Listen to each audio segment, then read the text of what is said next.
So here you can see the InnoDB is our default MySQL engine. Okay, and here they have provided some description or a comment, you can say. It supports transactions, row level locking. Now, what is row level locking? Can anyone tell me what is row level locking? Do you know about it?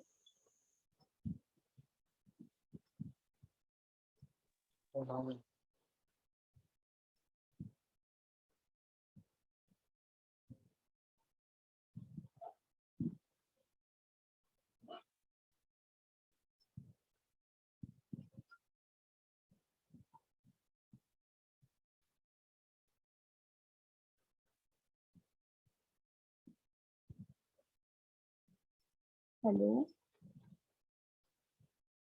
Yes, ma'am. let me tell you. So basically, row level locking is nothing but the row that is accessed by an application with that will be locked. Okay, means if you are using a where clause, okay, if you are using where clause to find something, you can't be dependent on indexes. So that's nothing but your row level lock. I hope you understood.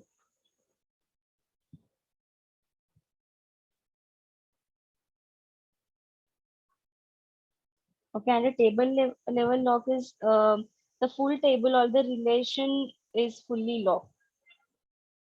Okay, then we can say that the table is or the lock is of table level.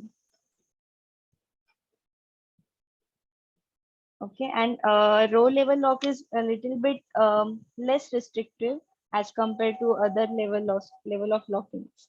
There are different level of lockings. That is all theory part. You can read it if you want to know more about it. But the important is row level lock, and the second one is table level lock. Database level lock is also there.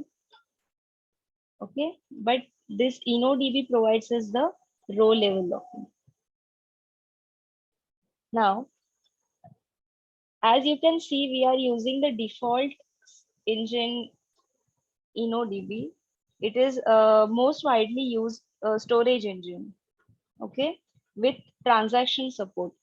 As I said, there are two types, transactional and non-transactional. So InnoDB falls under transaction support, okay. It follows asset properties. Okay, everyone knows what are asset properties. We have already studied it in our previous lecture. If you have any problem in remembering them, you can refer our notes. I have mentioned everything there. Okay, then it also supports crash recovery and multi-version concurrency control. Okay, then in this particular engine, the foreign key referential integrity constraint has been provided. Everyone knows what is referential integrity constraint. Okay, that we have studied when we were learning about constraints, specifically in foreign key.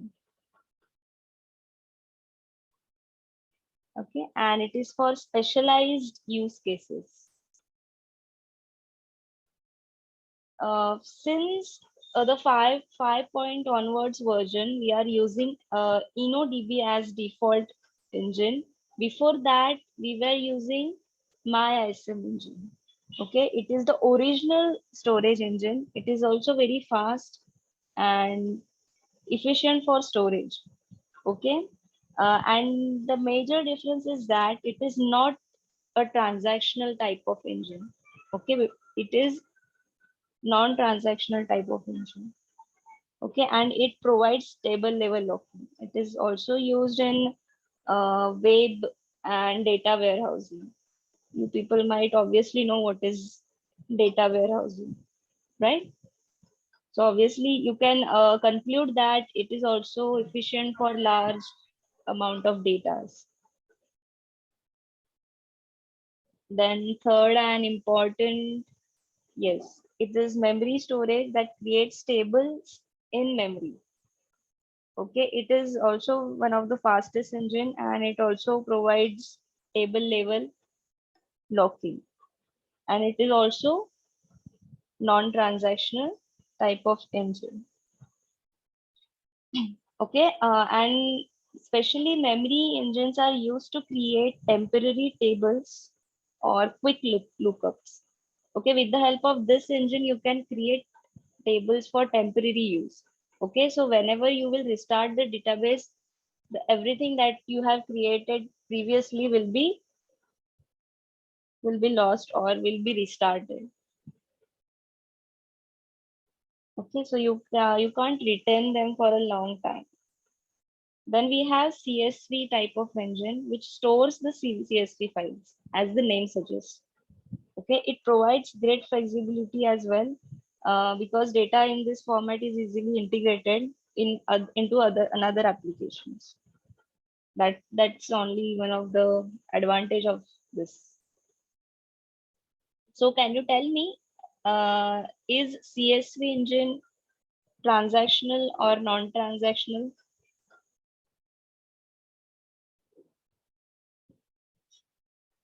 What kind of CSV engine is?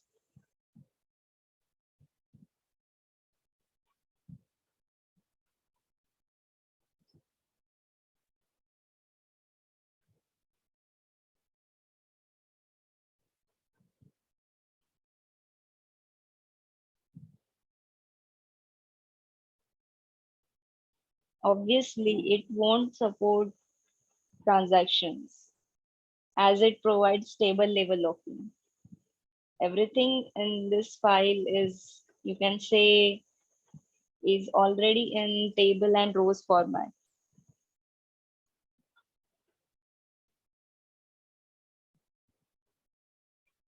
Okay, let's move ahead. Then we have archive engine. It is also a storage engine, and it is specially known for its high speed inserting. Okay, as the name suggests, archive, it compresses data as it is inserted.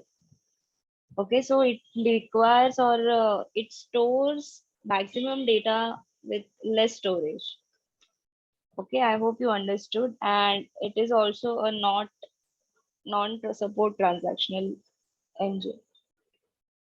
Okay, it is the idea for storing and retrieving large amount of data. Okay, you can. It is specially used to store historical data, archive data. Okay, then which is the another one? Yes, I think black hole. Yeah. So black hole is also one of the storage engine, and except but it does not store the data. Okay, it is a storage engine, but it does not storage data. Now why? Because retrievals also return an empty state. Whenever you will retrieve any kind of data, okay, you will always get an empty state. Okay, this is majorly used for replications. Okay, just to it will not store the data locally. Okay, yeah, and it is mostly used for distributed form of database. Okay, here you can see more description. Okay, and the main purpose of this engine is to perform performance test or other kind of testings. That's it. It has nothing more. Then we have federated kind of engine. Okay, as the name suggests, it is also a storage engines which offers the ability to separate MySQL servers to create one logical database. Okay, from many physical servers. So if you are working remotely, okay, or in the distributed form, it will help you to gather all kind of data from different servers. This federated MySQL storage engine. Okay, so basically queries on this particular or on the local server are automatically executed on the remote tables. Okay, No data is stored on the local tables. It is good for distributed environments only. Okay, this will be used whenever you will be working remotely. Okay, so that's it. These were this was the glimpse about all kind of engines we have. MRG is also one kind of MySM engine. Okay, just it just collect or it just contains some more features as compared to MySM, nothing else.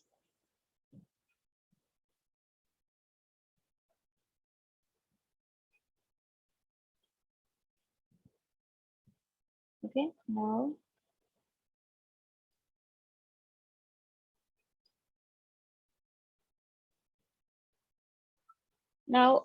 among this, which database engine or which MySQL engine is efficient?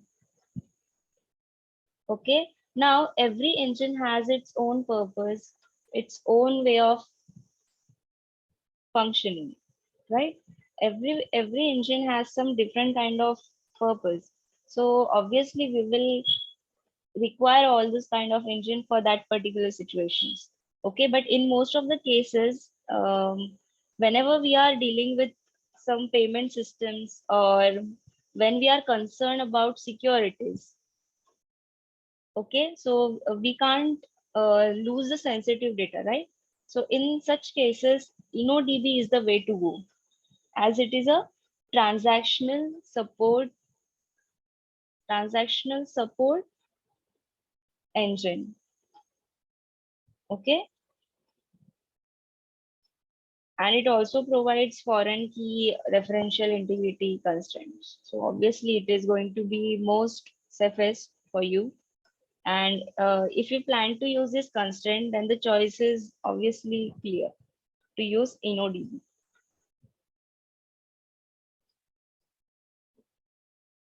And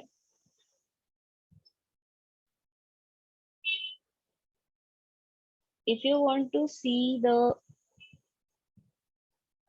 which table is using what kind of engine, then you will use command show table status.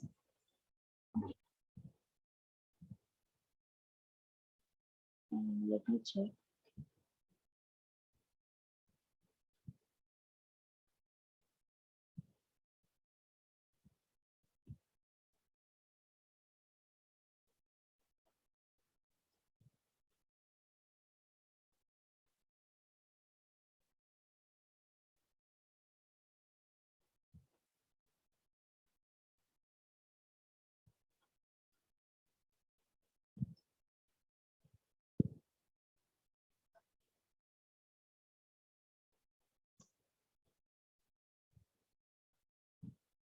Okay, currently we don't have anything in this. So let me switch the database.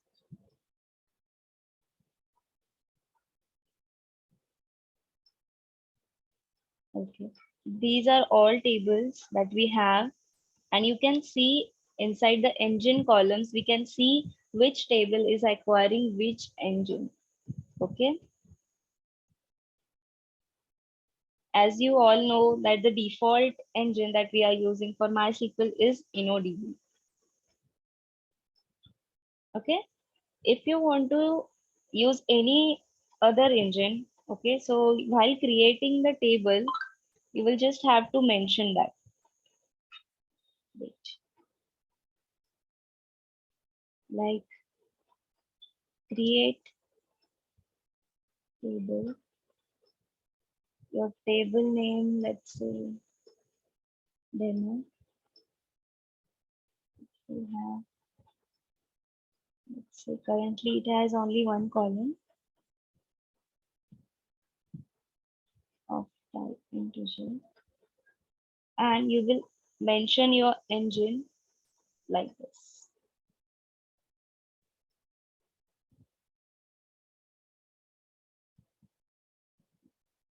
Okay. If I created this table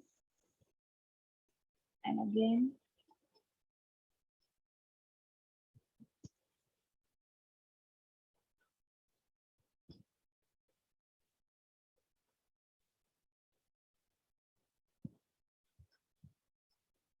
Okay, now here you can see my demo table is using different kind of engine as I have mentioned here. Clear? Now, if I want to set default engine, okay, then if I want to set some different engine as my default engine, then I will use set default storage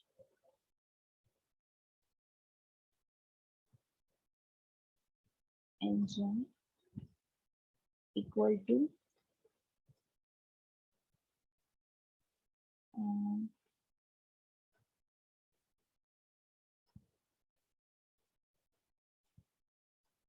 like this.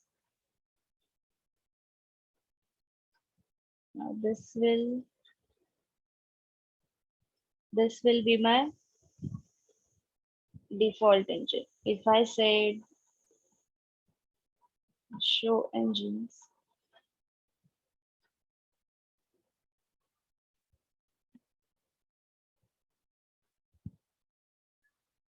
you can see now my default engine is MySQL.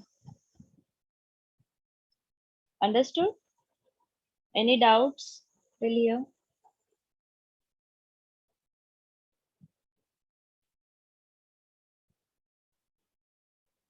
Anyone?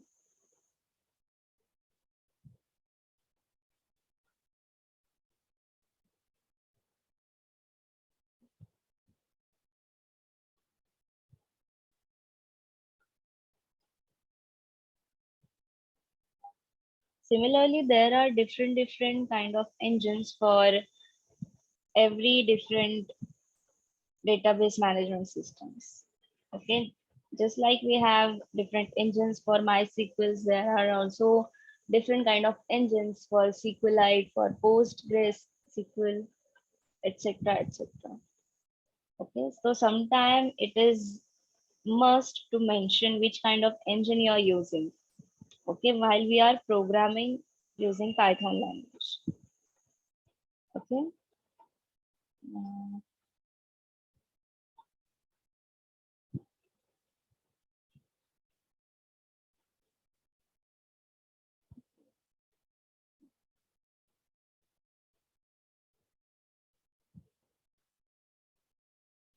So if you want to work with engines in Python, along with your MySQL connector, you will have connector library. You will have to use one more library, which is SQL Alchemy.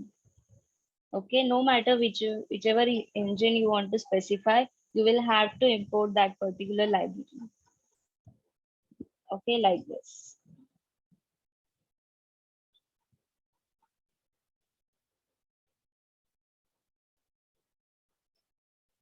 Or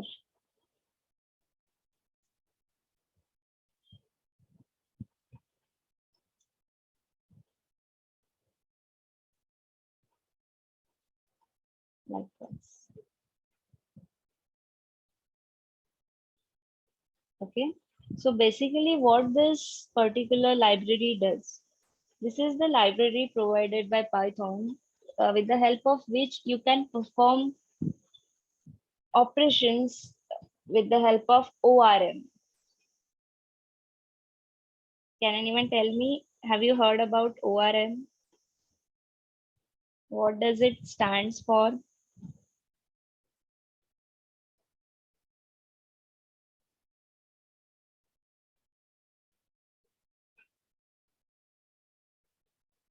Object relational object relational mapping. Okay, it is specifically provided when you okay, so with the help of ORM, you can perform some MySQL or database related operation with the help of your object oriented concepts. Okay, now what those concepts are, everyone knows there is a class, there is an object. So you can create the structure of your table with the help of a class. Okay, and that data will be passed to your MySQL with the help of an object. Okay, हे आपण already केलंय. त्या दिवशी मी तुम्हाला example दाखवलेलं जँगो मध्ये. आपण model create केलेलं आहे. That means your table structure. ते आपण कशात क्रिएट केलं होतं? एक मॉडेल डॉट पी वाय नावाची फाईल होती, त्यामध्ये आपण एक क्लास लिहिलेला. क्लासमध्ये आपण कोणते कोणते आपले टेबलचे कॉलम्स असणार आहेत, फील्ड्स असणार आहेत, ते मेन्शन केले होते along with their types. Okay, त्यानंतर त्याचं काय केलेलं आपण एक ऑब्जेक्ट क्रिएट केला होता, आणि with the help of that concept आपण आपल्या MySQL टेबलमध्ये और त्या टेबलमध्ये आपण डेटा स्टोअर करत होतो, जे आपण ऍडमिनिस्ट्रेशन मध्ये पाहिलं होतं. येस, आठवतंय? So that was nothing but your ORM. So that's what this library is used for basically. And if you want to create an engine with the help of this, then you will have to use create engine command. Okay, like you will have to mention a variable, let's say my engine. This is my variable, which equals to, okay, I will have to import related to. I will use the full command create engine, and inside this I will mention for what I'm creating the engine. So I'm using MySQL. So obviously I will specify MySQL. If you are working with SQLite, you will mention your SQLite like this. Okay, but I am going with MySQL, so I will mention this only. Then double slash, and I will specify the root user, which is root user at the rate localhost. Okay, then colon, I will specify the port number which I'm using. Okay, that's it. And if required, you will mention the database like this. This is the command. And if you are creating this engine to transfer some kind of data to your SQL, then simply you will use this. Now at this moment I don't have any file to be transferred in my SQL, but I'm just showing you syntax. If you want the example, I will give you in that in your notes, okay, with the output as well, so you will understand more clearly. But this is nothing but the data that you are transferring to your MySQL. This data can consist any file as well. Okay, let's consider that this is data, and here you have path for that particular file. It can be anything like C colon double slash, or just a slash, and name of that file, let's say ex.csv. Okay, and we want to transfer this particular file to your SQL, then you will use this command, and here you will mention the name of that table.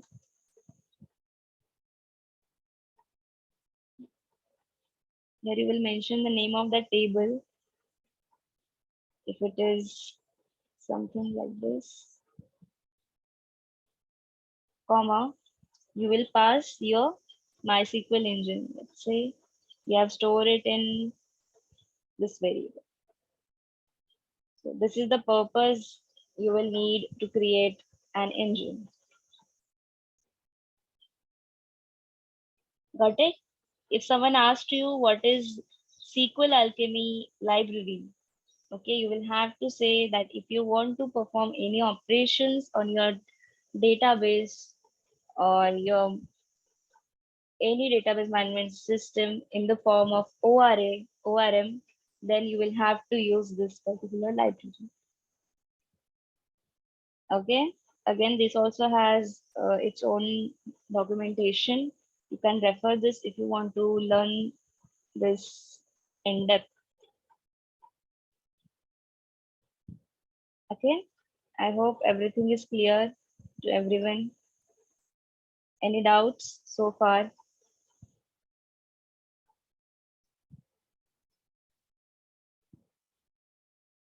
Anyone?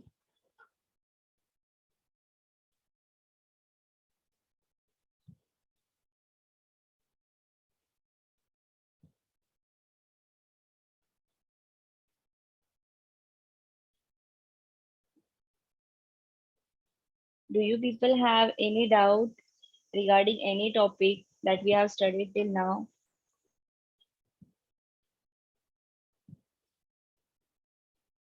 Okay, so that's it. This was all about our SQL training. And I just hope I have completed or covered each and every topic that you might need for your curriculum or by the point of view of your interviews as well, right?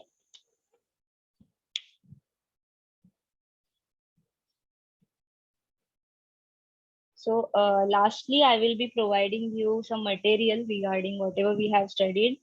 And if you want something more, you can contact me.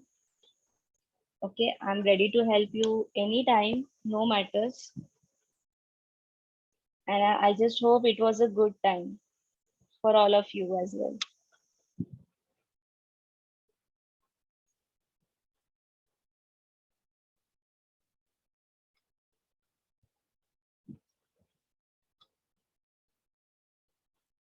Okay, so all the best for everyone, for your interviews, for your exams, and for your bright futures.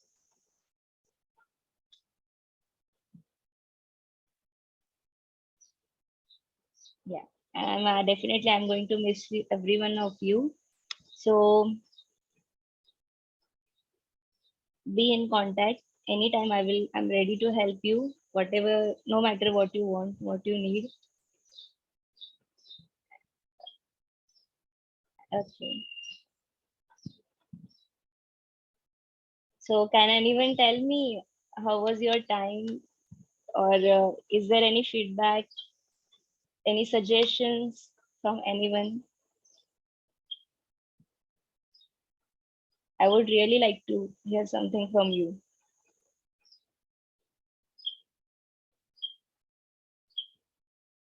Anyone?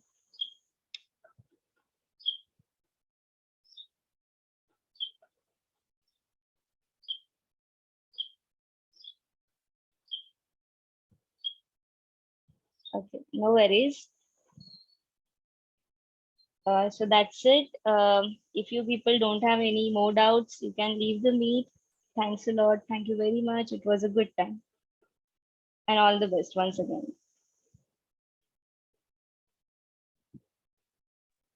Thank you.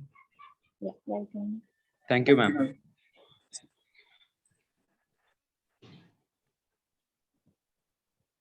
Thank you, ma'am.